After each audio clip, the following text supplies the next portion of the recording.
Hello and welcome back to my FPL channel. I am FPL Dean and today you are here for your differentials video. Yes, it is that time of the season. We've got 2 weeks left. Maybe you are 30 points behind your league leader. Maybe you're 10 points off top 10k. Maybe you're 10 points off top 1k. Or maybe you're like me and after my triple captaincy fail in game week 36, maybe you're about 35 points off top 1k. This is what you need to do. If you're going to chase those points down, you need your differentials and I have you covered. I've also got the best assistant managers with table bonus ranked in order for anyone that is playing their assistant manager chip this week. Without further ado, smash a like on the video. If you're one of those 50% of people that watch my videos and hasn't yet subscribed, please feel free to do so. That would be amazing to help me to continue to grow. And with that being said, let's go.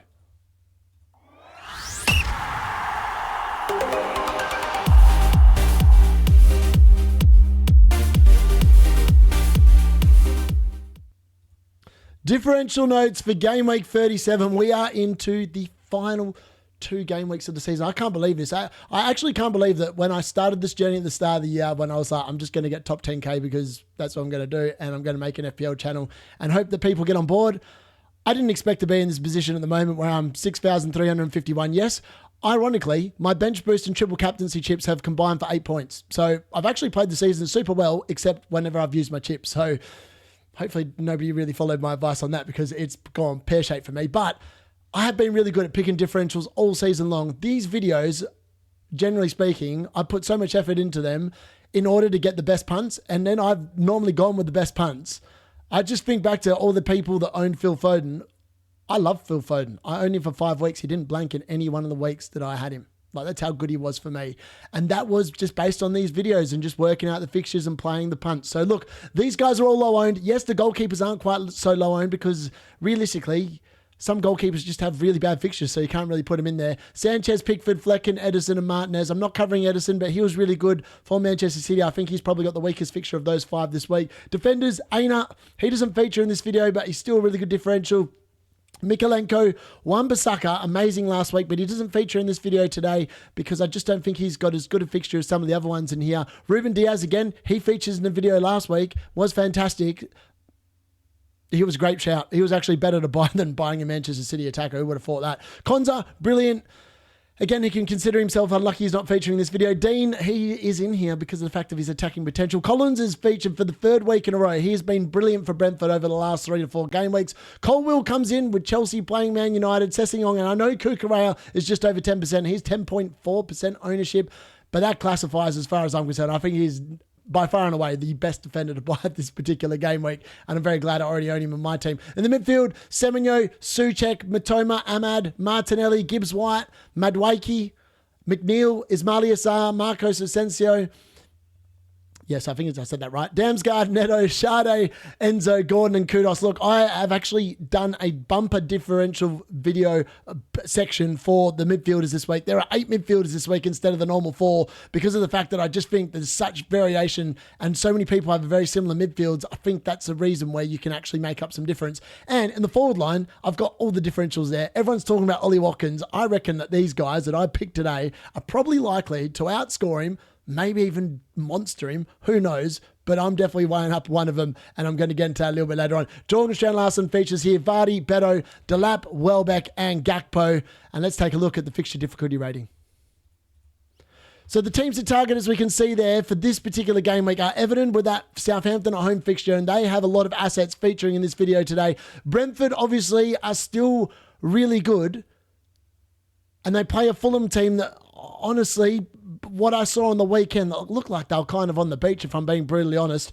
West Ham are on here as well. I think that Nottingham Forest fixture at home at the London Stadium is actually a really good fixture for West Ham. I'm not sure if they keep Nottingham Forest out, which is why I haven't gone with Areola, why I haven't gone with Wan-Bissaka in defence. But in terms of like their midfield assets, they've actually got some really good ones. Kudos is exceptionally unlucky to miss out on this video. But they are really good assets, and I think they'll be fine this week. Manchester City, Nottingham Forest, Chelsea, Aston Villa, Arsenal, Newcastle United. They're all still fighting for the Europa Champions League. Oh my God, I can't even get that out. UEFA Champions League. Therefore, and obviously Chelsea and Aston Villa have probably the two best fixtures this week. They're playing a Manchester United team and a Tottenham team who are 16th and 17th in the table, and they've got no interest in playing this game. They just want to get through unscathed and play off for the worst Premier League team to ever get into the Champions League. That's essentially what they're fighting for. That's all you need to know from the fixture difficulty rating. Let's have a look at the assistant managers for game week 37. So the assistant managers with table bonus, these are them, and this is the order I have them ranked in. Now, Nottingham Forest were god-awful on the weekend at home. The manager's having a tiff, well, not the manager, the owner's having a tiff for the manager on field. It doesn't scream harmony to me, and they've really dropped off the boil. The underlying data for Nottingham Forest has really dived off a cliff. So for that reason, Graham Potter comes in at number 1 with the Nottingham Forest fixture at home. Now, it's showing up as red on the difficulty rating for West Ham. I don't think it is. I honestly would not be surprised if West Ham beat Nottingham Forest in this game. At the very minimum, I expect them to get a draw. Iraola comes in at number 2. Now, they already beat Manchester City once this season when they travelled to them at home. Do I think he can do it again? Realistically, Manchester City, I think, are actually probably more focused on winning that league game against Bournemouth than they are winning the FA Cup final. Because the FA Cup doesn't give them Champions League, and if they stuff up the points after making a meal of the Southampton fixture last week, then they're in a real pickle. All of a sudden, they might end up in the Europa League spot. And that would be ironic that Manchester City end up in the Europa League and Man United up in the Champions League. Who would have thought that? Realistically, Iraola, I think, is still number 2. Now, Herzl may be a little bit unfortunate. Liverpool are a little bit on the beach post winning that title, and they have looked a little bit shaky the last 2 weeks. Obviously, losing to Chelsea 3-1 and then allowing Arsenal to come back into the game with a 2-0 lead and then blowing it and drawing that 2-2. Maybe Herzl should be higher up. And maybe that's somewhere where you might like to go and take a bit of a risk. Then we've got Rusk, who obviously held Manchester City to a draw, but he's going to Goodison Park for their last Goodison game for Everton at that stadium. I just can't see Rusk spoiling the party. So for that reason, he comes in at number 4, but I think he's got more of a chance of getting a result than Amrin or Postecoglou. I think they've got absolutely no chance. Amrin ball, Ange ball. It's literally fake ball at the moment until they get to that Europa League final. I think God knows what we're going to see, but I'm telling you, it's not going to be pretty. I wouldn't be surprised if it went to extra time, went to penalties. We don't know what's going to go on in that game, but I can tell you what, the Friday night game is just a hindrance. Amrin versus Chelsea. If Chelsea had Jackson available, I think they'd win this game 4 or 5-0. In terms of Spurs versus Aston Villa, again, Spurs are going to Villa's home ground. I can just see a spanking on the cards for both these teams. Everyone's talking about whether they're going to play like their full-strength teams to get rhythm in, to get confidence. Why would you risk an injury 5 days before a final that carries Champions League football? Like, I know other people spin different narratives than that. I just don't understand it. Being a United fan myself, if we sit there and play our full-strength team against Chelsea and we then cop like 2 or 3 injuries and then that means us losing the final, I can tell you what, all those people, and I'm definitely Amrin in crowd, all the Amrin out crowd that are already simmering in the background, they'll be out with their pitchforks. So for me, I just think that you just send the under 21s out. So for that reason, Amrin and Postecoglou don't go anywhere near them this particular game week. So on to the goalkeeper differentials this weekend. Jordan Pickford is back on the menu with that Southampton at home fixture. He is probably, if you were going to make a goalkeeper transfer, he's probably the one. I mean, Southampton they had no goal threat against Man City. I think I only really recall them having 1 or 2 opportunities during the watch along on Saturday night. And look, expected goals conceded per 90 is 1.21. He's got 10 clean sheets, which is more than any of the other goalkeepers on this list. He does cost 5.1. But I just can't see him conceding. I can't see Everton conceding against Southampton. I mean, every time I've said that, it feels like Southampton score. I just can't see them doing it this week. Edison featured last week, got the clean sheet. I expect Pickford to do the same. I don't think he's going to get many save points, though. So for that reason, maybe you want to look at some of the others. Now, Flecken obviously has Fulham at home, who again, look a little bit low on the beach. 10% ownership. Again, his expected goals conceded per 90 is definitely the worst of the lot at 1.53. But Brentford have looked so much better the last few weeks defensively. I think they're so focused on trying to get that European spot and finish 8th in the table that I just think they're going to be really solid here again. And for that reason, I think Flecken's a really good option. 4.5 million, maybe that's a way you can sneak him in if you're already not got 3 Brentford players in your team. Sanchez is someone to keep an eye on. So He's now got 8 clean sheets for the season. Expected goals conceded per 90 of only 1.23. Now, if Sanchez doesn't muck around playing the ball out, then he's normally probably keeping a clean sheet against Man United. I would actually be shocked if he didn't keep a clean sheet in this game. Just on the fact that if they do play Højlund or they play Cheeto Obi, I just can't see them conceding. Unless Sanchez goes out and hauls someone down and Bruno gets a penalty, I just can't see it. For that reason, I think Sanchez is really good shout this week. Martinez as well could get the save points. Now, Tottenham, the only thing I've got to say here is that Tottenham do like to score a goal. So for that reason, maybe he's the one you avoid out of these 4, just because of the fact that Spurs generally can be a bit free-flowing. But as we saw against Palace on the weekend, their heads just weren't in that game, and I wouldn't expect their heads to be in the game again, which is why Martinez stays on this list, even though he's at 12.8% ownership. So the game week 37 defender differentials. I can't even get my words out today. What's going on with me? So Collins features again. He's the only one that survives from the last couple of weeks, and he's just been great. He's up to 4.4% ownership now, 4.6 million. Again, the fixtures aren't too bad. Fulham at home, Wolves away, potential chances of clean sheets. But really, we've got him for the underlying attacking potential. He's got 2 goals, 6 assists. He got a couple of bonus again on the weekend.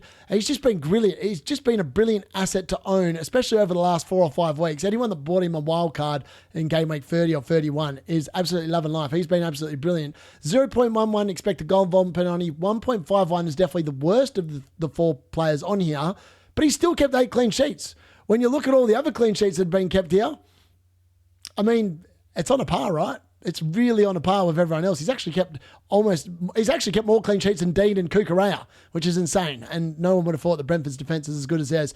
When we look at Luca Dean, 5.8% ownership, 4.4 million. He's dirt cheap.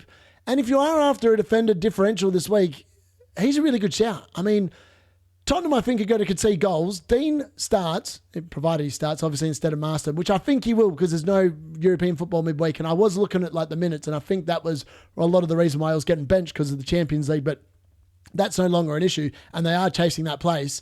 0.18 expected goal involvement per 90 is elite for a defender. 1.34 expected goals conceded per 90. Again, 0 goals here, but 5 assists, and he's had the 6 clean sheets. I really like him. If you want to buy in there, he's got a lot more uphill in terms of getting a bigger point haul than, like, say, a Konza, which is the reason why he beats out Konza in this video.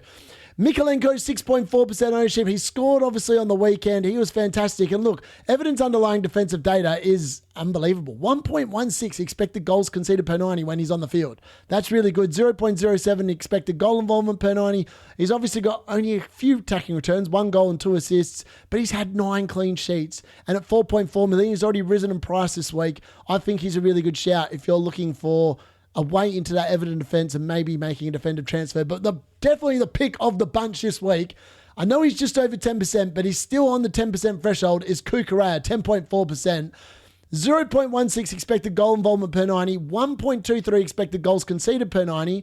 He should have an easy day against Man United, and I expect him to get forward and get involved with opportunities going forward. I wouldn't even be surprised if he gets his 5th goal of the season in this game. 4 goals, 2 assists for the season, 7 clean sheets at 5.4 million. He is expensive. I'm very glad I have him in my team. He obviously paid me back a little bit in game week 34 when obviously I needed him on that blank game week. Maybe this is the week where he also pays me back for picking him for Gabriel back all the way back in game week 31, and I'm certainly open. So I could actually envisage a 15-pointer for Kukurea this week, a goal, a clean sheet, and 3 bonus points for the man. So on to the first part of my midfielder differentials for this week. And look, you'll see that the fixtures I'm targeting are all on boards. Now, last week, Sade featured in this video. I bought him in and he got me 11 points. So I'm a very, very, very happy man. And honestly, he is a really good shout. And yeah, I just think he's great. I think he's great. I still can't believe he's only at 2.8% ownership. I thought more people might have jumped on. He's just had really good goal involvement and been close to goal over the last couple of weeks when I've watched Brentford, more so than Brian and Buemo. So, look, if you're after a cheaper option, bit of a differential, want to take Buemo on, you can't go too far wrong with Shard, especially if you've not got that much money.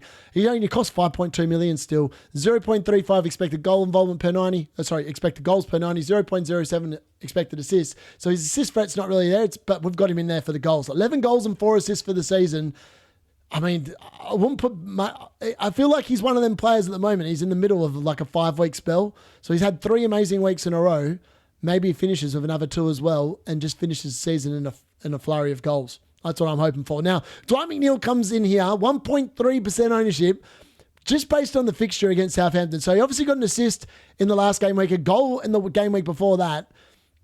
Came off the bench, but I expect him to start in this game, especially with a week's rest between games. 0.07 expected goals per 90, 0.29 expected assists per 90. Nothing to write home about. Only 4 goals and 7 assists for the season, but he has been injured for a lot of it. And he has had a purple patch towards the beginning of the season, and maybe he's going to have a purple patch to finish the season as well. 5.1 million, again, dirt cheap. There's a lot to love there. 1.3% ownership. You just got to roll one of these. Then we look at Pedro Neto. So Pedro Neto is almost a guaranteed starter. So Jadon Sancho can't play against Man United. Jackson is obviously out suspended. So that means that Neto, Madueke, and Enzo and Palmer are almost guaranteed to play and probably play close to 90 minutes. So for that reason, I really love him. 6.1 million, 1.3% ownership, as I said, 0.13 expected goals per 90, 0.19 expected assists per 90, 4 goals and 5 assists. I think he could potentially play as a number 9. So I think Madueke will play on one side, Neto and through the middle, or it'll be Palmer in the false 9, and then it'll be Madueke on the other side. Oh, did I just say Madueke or the other one? Whoever. The other one will be on the other side. That's all you need to know. Then obviously we've got Marco Asensio, 2.7% ownership, 0.63 expected goals per 90, 0.15 expected assists per 90. He's likely to start because Jacob Ramsey's going to be out injured. Tielemans looks like he's out injured. Marcus Rashford is out injured. That means he starts. And potentially he could be still on penalties. I don't know if he should be after he missed 2 in one game, but maybe he is. He could be a really good differential compared to like a Morgan Rogers, which most people are going to go to, let's be honest. His underlying data is still significantly better than Rogers. Rogers has just returned a lot more often. But when we expect Rogers to return, generally speaking, he doesn't. So maybe this is a sign that Marco Asensio is actually the right pick. I just really like that. 4 great options, 4 great fixtures. So on to the second part, and again, Chelsea players feature heavily. So Noni Madueke is in here, 3.2% ownership. Now, his underlying data is actually really good as well. So 0.44 expected goals per 90, 0.13 expected assists per 90, 7 goals, 5 assists, and he costs 6 mil. So the best thing about all these Chelsea assets, they're not very expensive. So if you've got a Clivert like me, it's an easy move, Clivert out for one of these blokes, and then you just play him. Like, I don't know actually who I would bench if I bring one of these blokes in, but that's a question for the team selection video on Thursday afternoon. Obviously, Enzo Fernandez has to be talked about as well. Now, he's got 6 goals and 8 assists, so he's had more returns than Madueke. He's had more returns than Neto, and he only costs 4.7 mil, and he's been pretty much the drum and the heartbeat of Chelsea for like the last, 6 to 8 weeks. 0.2 expected goals per 90, 0.2 expected assists per 90. Again, 4% ownership. Like, these guys are huge differentials. And for that reason, I just really love them. Now, we go to Morgan Gibbs-White. Fresh off the back of 13 points last week, 1 goal and 1 assist. That takes him up to 6 goals and 11 assists for the season now. He's still only at 6.4 million. Again, very easy option to bring in for like one of those middle to lower priced midfielders that maybe you've got sitting in your lineup. They've got West Ham, and I expect them to score against West Ham. Now, if they do score against West Ham, I kind of expect Morgan Gibbs-White, Alanga, and probably Chris Wood to all be involved in that. In any goal that gets scored. So for that reason, I think they're really good. The underlying day has never been good for Forest this season, but they have managed to get away with it for most of the season. Again, 0.18 expected goals per 90, 0.15 expected assists per 90, 6.7% ownership. He is a great differential, more differential than Alanga, where a lot of people went to Alanga last week. In reality, it was Gibbs-White that beat him out.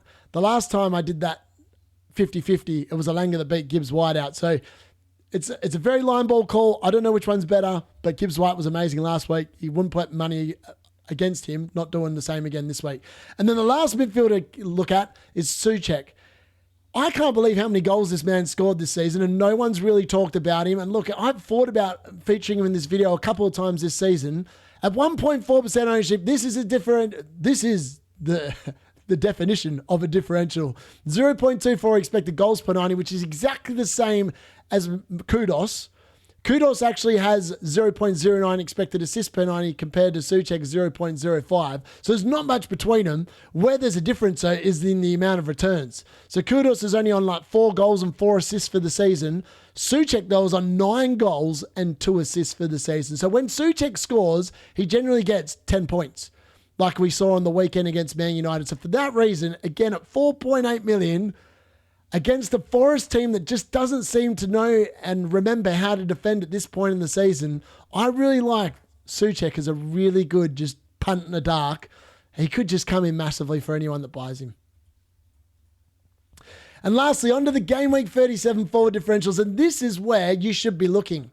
Ollie Watkins, yes, has Tottenham at home, and I'm not saying that's a bad buy, and if you're rank protecting, like potentially I could bring him in because a lot of people around my rank are probably going to be bringing him in. And at the moment, I've got Haaland, Cunha, and Wissa in my forward line. And I don't even know who I'm benching like in my team this week at the moment other than Kluivert. But I kind of want to make a forward transfer.